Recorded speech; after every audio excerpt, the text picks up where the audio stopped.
Tony, you talked a lot about building leadership commitment, engagement, and accountability. What good practices or methods have you seen some companies you've worked with take there? Yeah, so there's some general things that have seen or we've heard that were working well, and all the way down to creating talking sheets for people leaders. So and asking those leaders to have at minimum, making this up, 4 conversations a year. So you're providing them with the say this, say that, show them our commitment to diversity inclusion, ask them how they're feeling, take notes, tell them what they're going to do. I mean, it's literally just written out in that kind of detail, which I've seen organizations do in order to try to entice more participation.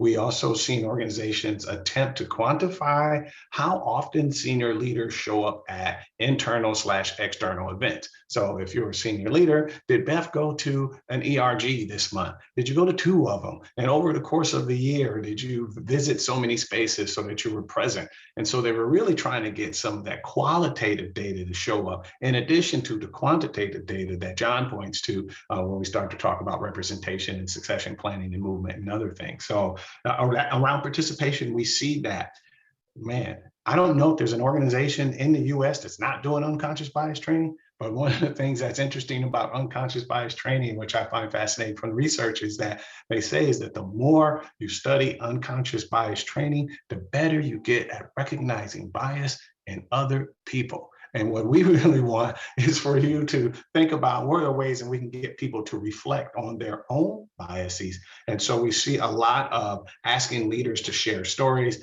asking leaders to talk about experiences that shape how and why they lead, asking leaders to invite their teams to have these conversations. And this is fascinating because it happens at a high level. I have an all hands-on forum or a senior leader having conversation.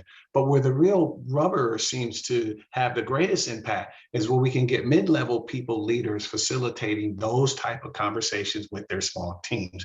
And so really trying to influence that. And then last, one experience that I share, I got a lot of favorite ones, but one of my favorite ones is that we took a leadership team to a dining in the dark experience. I don't know if anybody knows what that is, but this is an experience where you go and you have dinner in a place that is completely dark, and you get a sense of what a person who might have sight challenges might be experiencing in their day-to-day life is something that will seem easy for you, eating dinner. The entire staff in the place are blind, and they can walk around, navigate, and deal with you and interact with you flawlessly.